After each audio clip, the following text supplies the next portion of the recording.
All right, welcome back everyone to JFace Games. What we're talking about today is maths again. We're talking about dice rolls. Now, we already have the mechanic in place for the monsters, and we have the mechanic in place for what we're looking at in terms of the characters. So we know that we're going to be rolling a d10, a d8, a d6, a d4 for stats and attributes, and we understand that the monsters are going to have different stats or DCs that we're trying to hit. All that's been covered. What we're looking at here is I've been still trying to figure out what's the easiest way to give bonuses, right? We know that there's an issue with pluses. When you give pluses, you can't really give more than just +1 because then it gets a little messy. And then the other question is, well, what happens if you do something like advantage, right? Which is a very simple, smooth mechanic from 5e. I know that it's from a system before 5e, but 5e is what's really sort of taken off with advantage, disadvantage. So what do we do? Well, I went to AnyDice and I started plugging and playing with a bunch of different stuff. And you can see here that here's the result, right? We have all these different statistical changes, and I looked at d6s, d8s, and d10s. Now, what are we looking at here? Well, I tried to make it nice little tables up top. And I'll space these out. No, it's fine. So this table here is in essence looking at what happens, what's my statistical range if I roll a d6. And you can see here's the spread to get a 3 or higher, to get a 4 or higher, 5 or higher, or 6 or higher. Perfect. What happens when I add +1? Well, that's easy math. That's just everything shifts down 1. So you can see it's a big jump for getting a 6, and now you can actually get a 7. What happens if I have advantage, meaning that I'm going to roll 2d6 and take the highest of them? Well, it's interesting because it makes it much easier to get a 4 or a 5, but then it starts to dip down a little bit with the 30. And then finally, what's the new advantage? New advantage, what I'm trying to propose for this is that you roll a d6 plus a d4. So with each of these, that you roll your dice plus 1 step down. And you can see what happens is it's going to make it easier to get a 3 or a 4, but those top 2 numbers, which makes sense because the d4 doesn't have a 5 or a 6, stay the same.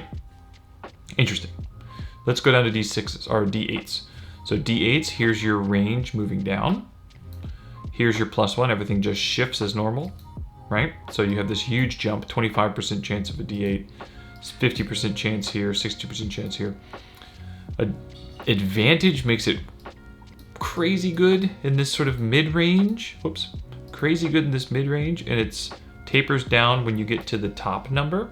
But still, even here, look at this. This is like a 20% bump at this 7th level, or 7th number. So you have this real meaty up until the final number, and then it's not as good as a +1. And then you have what happens if I roll a d8 and a d6. Well, I really get a bump up in these numbers, even though they're not dramatically different. It's kind of in between here at the 4 range.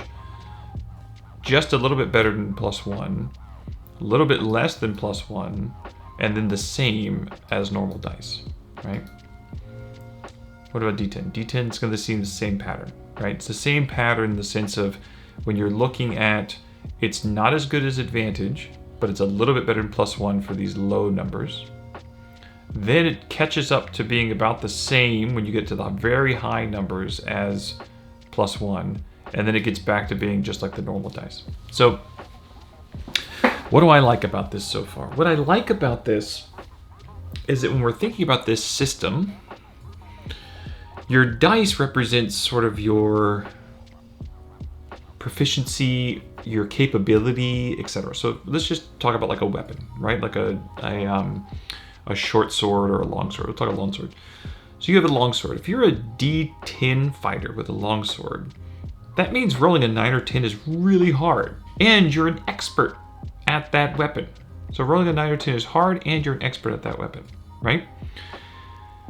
However, we still want you to feel awesome at getting some of the more mid-range weapons. So what I like about doing a D10 plus a D8 is you really get better at some of these mid-range abilities. I mean, it's a huge jump up from these base numbers, 20% increase to get a 5, right? 19% increase to get a 6, right? Which is no laughing matter. It's good stuff.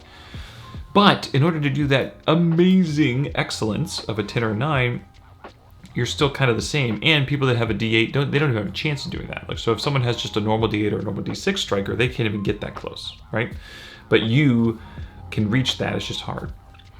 And what I think also I like about this is, well, you know, why can't they get better at getting a 9 or a 10? Well, what I think this also helps is the concept of that monster design, right? Because when we're designing that monster for that target number, usually that target number is a lower number, right?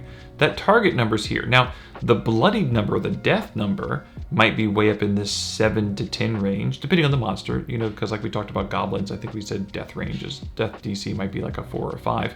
So what this means is that if you're up against goblins and you have advantage and it takes a 5 to kill them, normally you as this awesome fighter at 60, now it's 80% chance. That's a pretty big jump. So you might be mowing through things, right? Even if a monster has a target number of 30, you're increasing your percentage chance of doing something by, or I'm sorry, a target number of 8, which is really high, you're increasing it by 10%.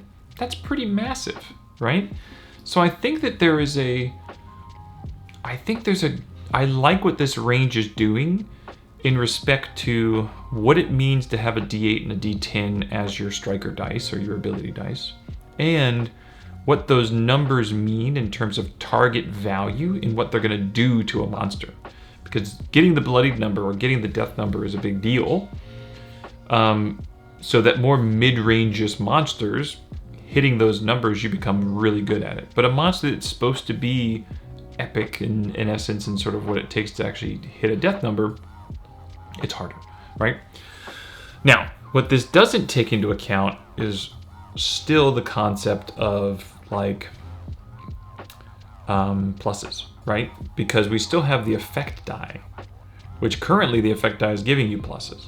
And so that means that could you get pluses and advantage? You know, that's getting a little trickier. Or is it just, so let's take that D10 here. This is the formula for that D10.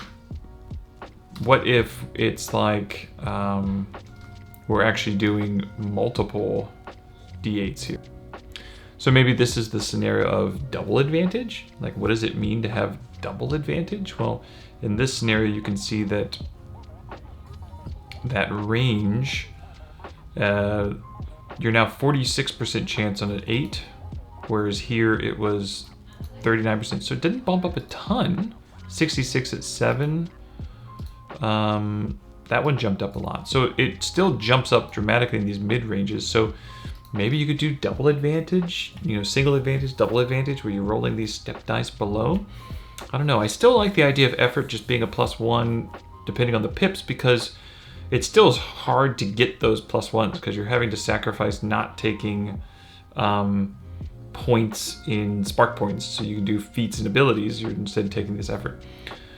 So I like that idea of effort still being +1, but maybe effort is giving yourself advantages, and there are stacks of advantages. I mean, we don't know what it looks like for... the only issue with that being that if you're stacking advantages, then you have an issue of your total ability or range. Because once again, if you've got like a D4 striking dice, and the monster has a 5 target number, then it's impossible. You can never hit them, right? And you should be able to hit them with effort, right? So effort has to be pluses. So it looks like we're going to end up with 2 different scenarios where you have pluses that can be used and you're going to have advantage. And maybe that's a good thing. Maybe that allows the DM to have 2 tools in their toolbox, but they have to understand what that means in terms of when I give someone a plus, when I give someone advantage. A plus, I'm shifting their percentage higher at every step and they have a new step to get to. An advantage, this style advantage, I'm making it so their lower numbers are inflated a lot, but their higher numbers are still the same. And so that becomes a tool in the toolbox, right? And I don't know if it becomes a scenario thing where, you know, there's specific mechanics as when you're allowed to give advantage or when you're allowed to give a +1, or if it's just the DM's discretion. So let me know what you think of these mechanics as is, these distributions of numbers. And we'll go from there. I'm very interested in what you guys think of this as adding in this concept of advantage with a step down and the idea of what's effort going to actually end up being. I think it should be +1s, but just want to know what you guys think as well. All right.